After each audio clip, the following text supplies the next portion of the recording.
Regresando al tema de los temblores, el sismo de magnitud 7.2 registrado el viernes pasado sorprendió a los capitalinos. Por ello entrevistamos a la jefa del Servicio Sismológico Nacional, quien nos explica los detalles de ese movimiento, el de esta madrugada y los planes que tiene el organismo.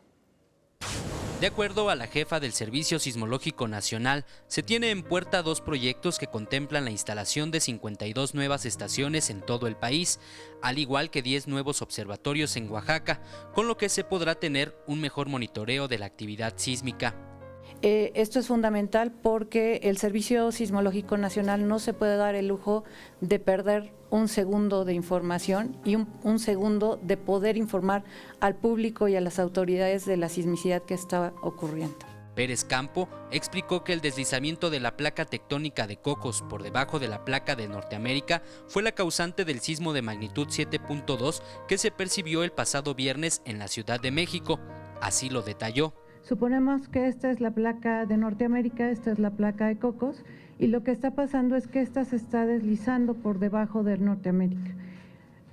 Al momento en el que logra ese deslizamiento es que se produce el sismo, ¿sí? Entonces es este tipo de movimiento, le llamamos un sismo interplaca y es a lo que llamamos un mecanismo inverso. De acuerdo con especialistas, la percepción del sismo fue desde Aguascalientes hasta Chiapas y en total 42 millones de personas lo sintieron.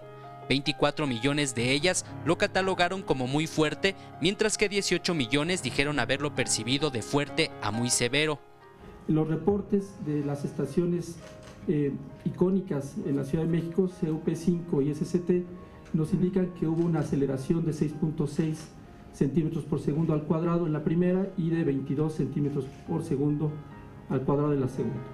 Los expertos señalaron que el reciente sismo fue 32 veces más pequeño que el del 7 de septiembre de magnitud 8.2.